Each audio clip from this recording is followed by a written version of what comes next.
What is going on, everyone? We are here with another episode of the Spotlight series hosted by yours truly, ACK. Y'all know the drill at this point is we're slowly reaching that 100 episode mark. We're just climbing up, and just interviewing different artists from all over the world and from all different genres. And you guys know you've been on the ride with me for 2 years now, and it's just been crazy meeting all these artists, hearing all their stories, and I'm just going to keep doing it until we hit that 100 mark. So, today, adding to that 100 mark is Bella Dorian. Bella, how are you today?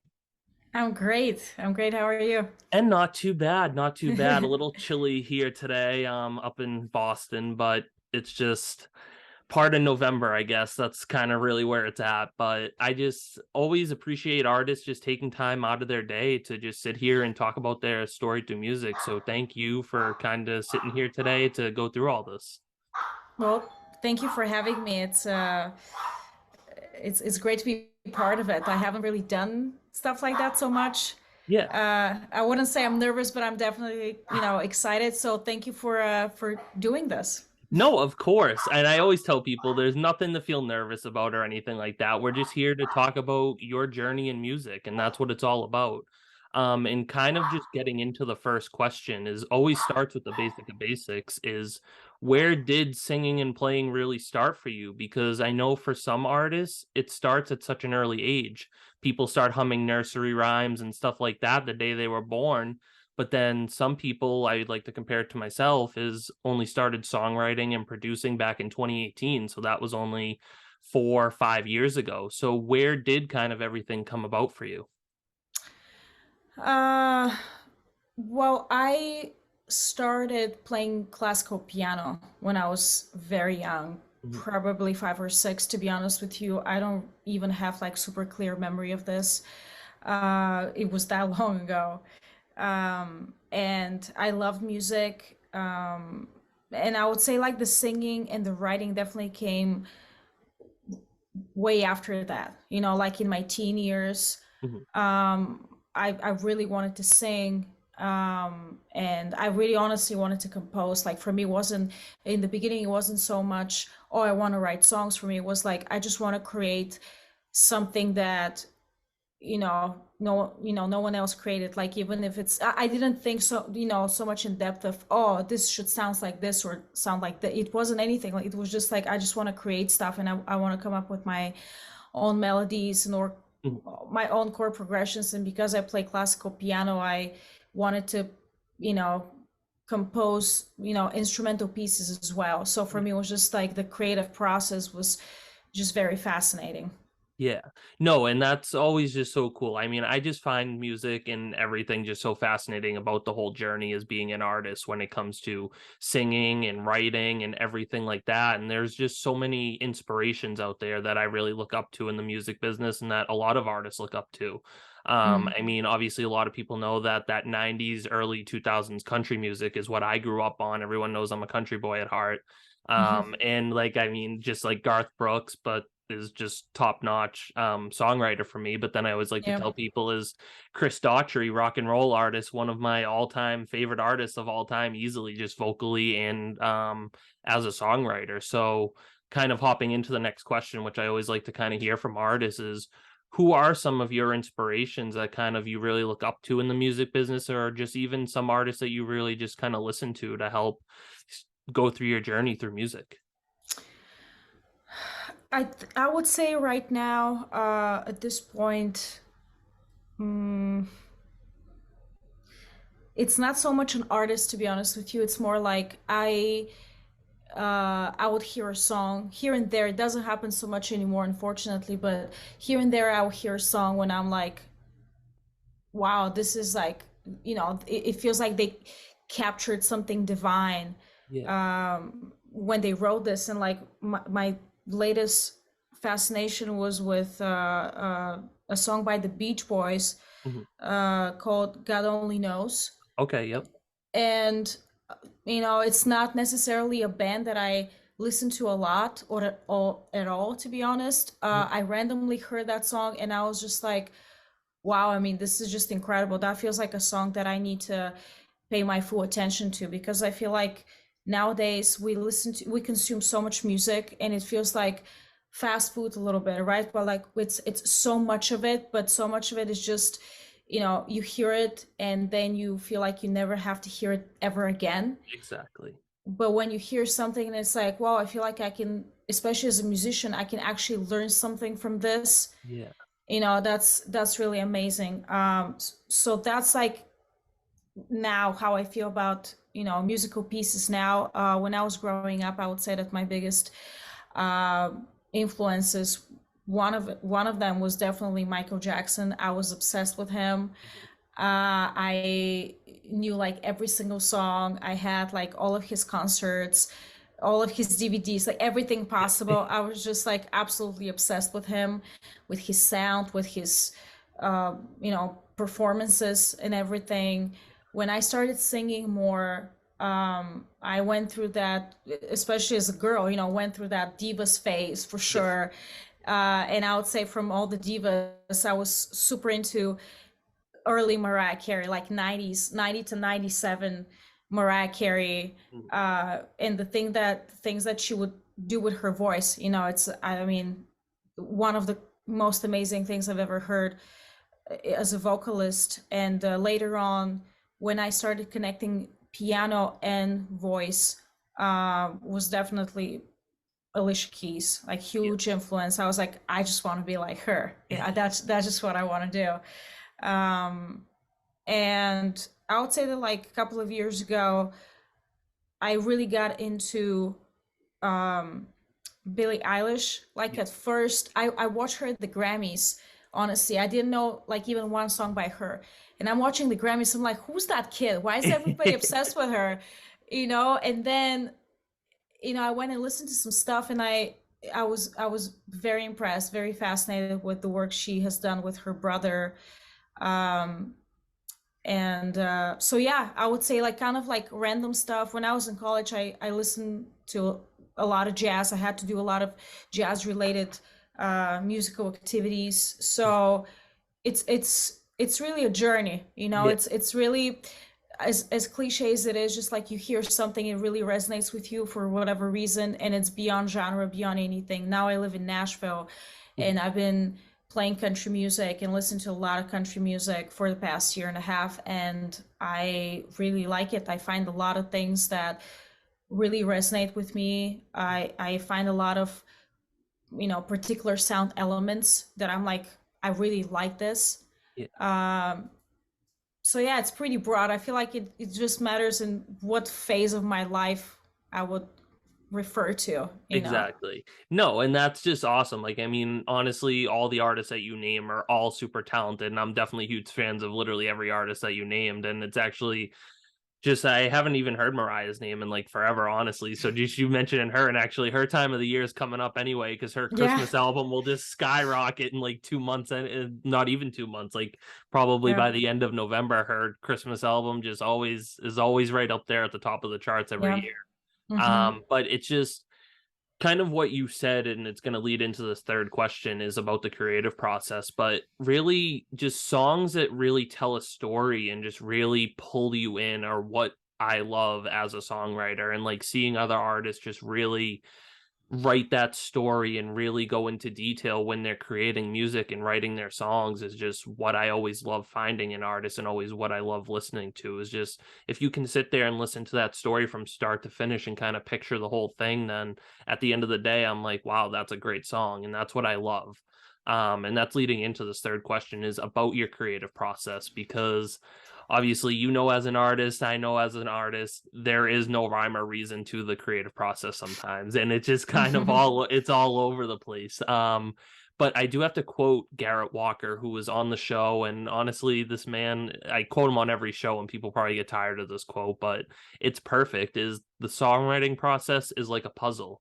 Whether you have a 200-piece puzzle, 500-piece puzzle, you have all these pieces kind of scattered on the table, and Mm. then slowly you start putting the border together, then you start putting the middle together, you figure out piece by piece where all these pieces kind of fit and how everything lines up, and by the end you have this full thing, you have this full song, this full masterpiece, and you can share it with people. and say, hey, Hmm. look what I just created, look how I did this, and this is what I want to show you guys. So I always just love quoting that kind of puzzle analogy that Garrett Walker came Yep. up with on the show. But so kind of the question for you now is, what is your creative process like? Obviously, you have a few songs out now. I was listening to those earlier today, jamming out. But what is kind of your creative process like? Because I know for some artists, it kind of starts with a melody and then they work on the lyrics from there. But then also someone like myself is just a songwriter, is I just start with the lyrics and then worry about the melodies later. So what is kind of your creative process like when it comes to writing music? Um, I don't know. I don't think I have like only one approach, Yeah. because I feel like in a way it's not just like the creative process, but also the like how we gonna approach your creative process, right? Yeah. So I play piano, I play guitar. Um, so sometimes I mostly write on guitar actually, Mhm. although piano is actually in fact my first instrument. Uh, but very often for me it will start with a progression or a groove, a groove. Like I'll tell you, since I've moved to Nashville and I kind of got exposed to so much original music and started asking myself a simple question, like what is to me a really good song? Like what is to me a really good song, and how do I translate this to how do I make my songs good, at least according to me. And I would say that if a song has a Mhm. really good groove, that to me is a very fundamental element. Obviously, if you have an amazing groove and not great lyrics, you didn't, you know, the song doesn't live in its full potential, Right. right? Um, but sometimes I would say that maybe because I play a lot of, piano, and not just for myself but for other people too, like I think from the perspective of an instrumentalist as well. Yeah. uh I think for me very often uh the lyric is gonna be kind of like the last stop Yeah. in the analogy of the puzzle, in the grand scheme, right? When it's like, oh, these are my pieces that go inside the puzzle, and these are all the pieces that go outside the puzzle, right? In this like super broad moment where it's just like, oh, what kind of song is this, what is it about, without going into the details. I very often have a chord progression and a groove and even the melody before I have lyrics. Yeah. But I would say that if, even if I don't have lyrics, I would have at least a general idea what I want the song to be about. Yeah. No, and it's always just like I said, it's always so awesome to ask that question. It's definitely one of my favorites on the show just because there are so many different ways to create music and to create songs because I just did an interview probably 2 or 3 weeks ago now. I forget who the artist was I had on the show, but we were saying they said is if there was a book on how to songwrite, then everyone would be able to do it and everyone Right. can create it, but it's just it's an art to be able to sit there and create the music, whether you create the lyrics first or you create the melody first. And Yeah. it's always just so cool to see how artists kind of go about doing that whole process. Mm-hmm. So Yeah. kind of getting into the fourth question, it's always the hardest question on the show, and I always say, thank God I'm the one asking the questions and not answering. And artists always give that little grin like you just did there, and they know what question's coming. Is there are so many artists out there nowadays on TikTok, Instagram, Facebook, YouTube, Spotify, Apple Music, whatever your streaming platform is, or wherever you promote your music. Obviously, down in Nashville, there are millions of songwriters down there trying to play gigs and make a name for themselves. Mm. But at the end of the day, is what makes you you compared to all these other artists, and what can we take away from your music that we can't find in anyone else's music? Um, Very interesting question, and probably very hard to answer. Mhm. Because, and I think in a way it's hard to answer this question because maybe this is something that the listeners have to decide, Yeah. not so much myself, because like I can. answer the question from my point of view, but really I think what matters way more is what the listeners experience, you know. And there is part of me that, to be honest with you, would say I don't know if I'm that different, you know. I don't know if there's something hyper unique about myself. Right. uh and especially with the songs that I've released, because I I wanted these songs to kind of be approachable Mhm. for a broad audience. You Yeah. know, like I wasn't trying to create something super out of the box, outside of the box, or you know, something very artsy in the way of, oh, this is so weird and I've never heard this before. You know, I honestly I want to make music that just feels good, you know, and a lot of people could hear and be like, this makes me feel good. Like I want to go and listen to this again. And if that's the case, I'm not so worried about, oh, how unique I am or how different am I. I mean, the obvious answer to your question will be, uh, I grew up in a small country in Eastern Europe called Bulgaria, you know, so like fundamentally, like I am different than a lot of people around me, you know. I carry my history and my background and my accent and all of that stuff. And my story has evolved since then. Like I don't live there anymore. um, and I've lived in Rhode Island, I lived in Massachusetts, now I'm in Nashville, you know. So uh, I'm an interesting hybrid, I guess. Right. Uh, so that may be cool. I don't know how much I implement this in my music. Mhm. Maybe I should do it more. And I think that as an artist, you're kind of constantly discovering yourself. You know, you're constantly trying, not that you're trying to decide who you are, but because you're constantly changing. I Exactly. think it's an almost an everyday question. It's like, who am I today? Like what can I what can I deliver? Like what's my experience that I can put into art so other people can relate to it and feel good about. Mhm.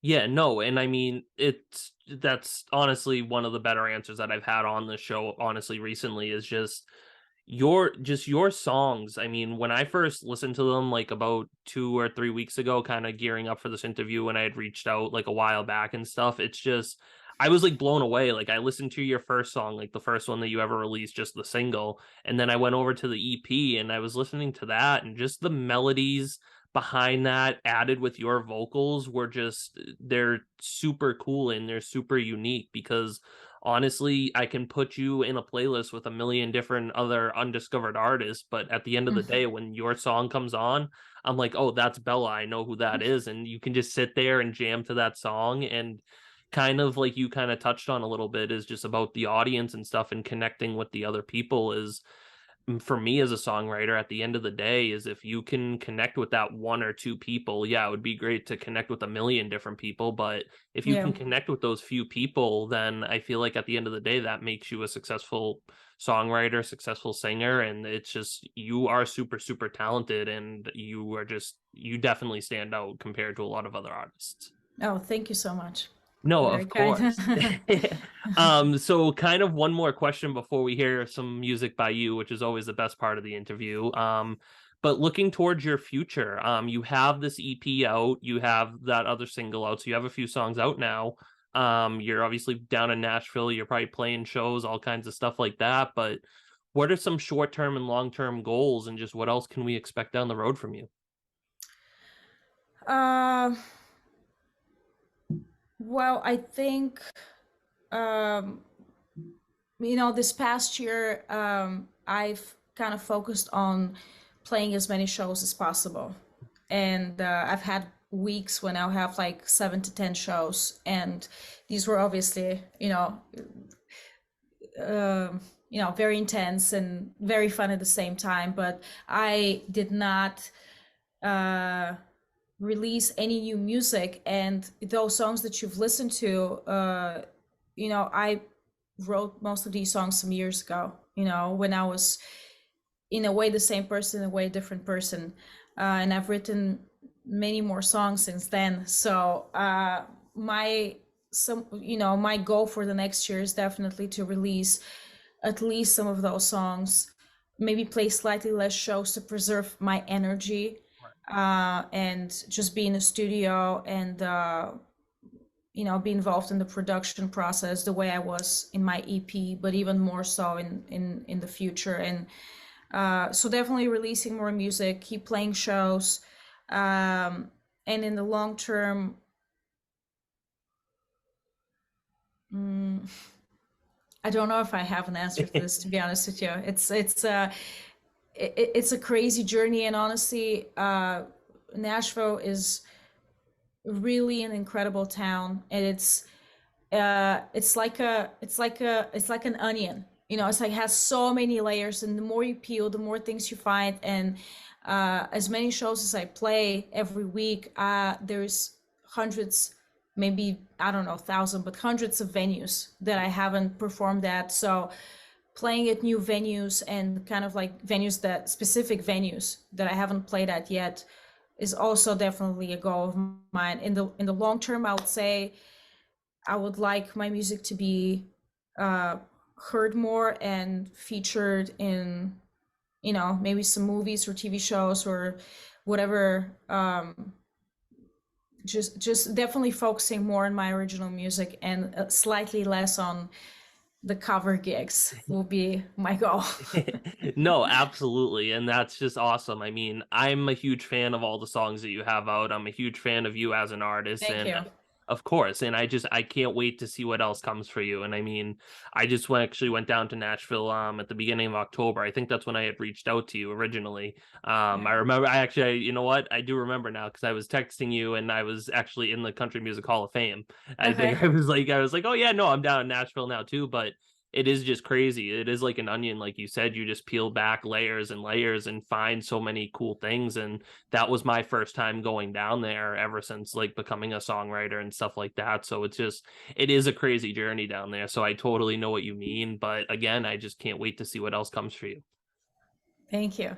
No, of course. So kind of getting to the good part of the interview is obviously no more questions. It's time to just kind of relax and listen to some good music. So I'm gonna put myself on mute if you want to just let the people know what song you're doing, and then other than that, the floor is yours. Yeah, so I just realized that I'm actually playing around tonight, and I was practicing. I have a bunch of songs that are written in open tuning, Mhm. and I realized that I will need a second to tune this. Oh no, absolutely. Take your time. But while I'm doing this, I want to say that I was excited when I found out that you live in Boston, because I used to live in Boston. Okay, yeah. Yeah, no, I've been up here my whole entire life, all 25 years. Yes, yeah, I love Boston, and I'll tell you, I miss it sometimes a lot. So yeah. When were you up? When did you live here in Boston? So I was there in the summer of 2013, and then starting from January 2014 till like the end of 2017. Okay. So yeah. Um, but yeah, it's I'll I tell think you, it's nice in the summertime and in the spring and stuff, but when it starts getting to this weather, as much as I'm used to it, I hate the cold and I hate the snow. yeah, I lived there through the worst winter in, I don't know, 6 years, to 2015, when there Mhm. was like several layers of snow. It's like, oh, this is the one Yep. from January. This is like from the storm last week. This is from the storm this week. And it was like, um, but I felt like a little kid. I loved it, to be honest. I lived in Back Bay, and I remember looking at Mass Avenue and just like seeing people bike on the snow. Like the entire Yeah. street was absolutely white, and they were biking, and I'm like, that's amazing. No, exactly. um, but yeah. Okay, so I think I'm going to do. Hopefully, the sound is okay. Um, I'm gonna do one of the songs from the EP. Okay, perfect. I'll sing Gypsy Life, and I would say it's a slightly autobiographical song, maybe, because as I said, I grew up in Europe, then I lived in New England. Now I'm in the South, so I do feel a little bit like a gypsy in a way. Um, so yeah, this is called Gypsy Life. Here it is. Awesome.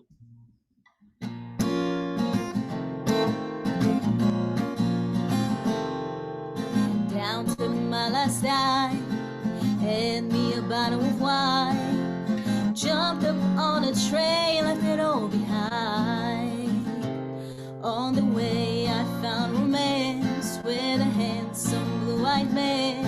He asked me for my name and I walked away. If the wind can't stop me, no one can. People asking all the time, are you sure you're doing fine? Never had a solid roof above your head. All they see is wear and tear. Never hear 'em always there. Gypsy life is all I ever had.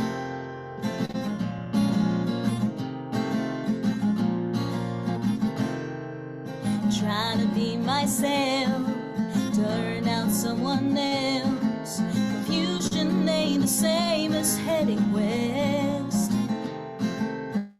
Valley of the Rose, danced with the same old ghost. How long I was there, God only knows. I just had to stop when the world said go. People asking all the time, are you sure you're doing fine? Never had a solid roof above your head. All they see is wear and tear. Never hear 'em always there. Gypsy life is all I ever had. Oh, gypsy life. Oh, gypsy life. Oh, gypsy life.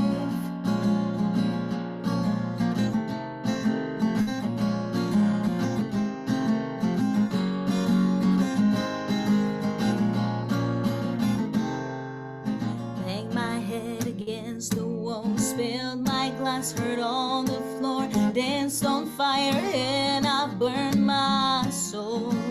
I strung the bars to my own cell, I paved every gold brick road in hell. The nights were black but I rose when daylight fell. People asking all the time, are you sure you're doing fine? Never had a solid roof above your head.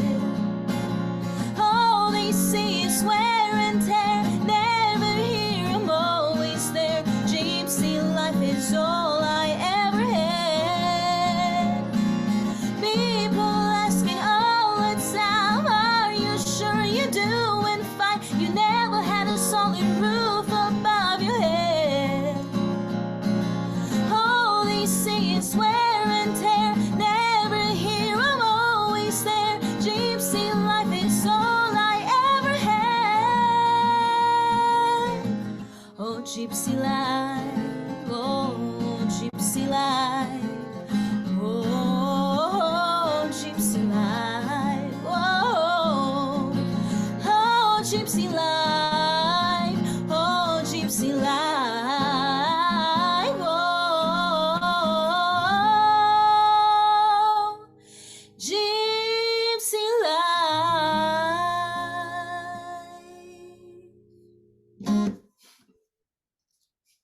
Thank you. Honestly, I always tell people is the best part of this interview is the live music that these artists bring to the table, because I like it, it just I have chills right now. I'm not sure if no one's obviously ever going to see the video. You're just going to hear the audio, but I have chills, just super fantastic. I mean, it's just I always love when artists do this, because then I get to put myself on mute, and then also people can't see this part either, as I'm just sitting over here jamming out because there's nothing else to do. It's such good music, and like I said, just your style, your vocals, the lyrics that you have, the melodies that you bring is just everything is just fantastic, and thank you for that. Thank you so much. Thank you. No, of course. So kind of before I do my little outro here is where can we find you on social medias and everything, so people can kind of go check out some of your stuff. So, I TikTok, honestly, I don't use much, but like the other stuff, you can find me at Bella Dorian Music.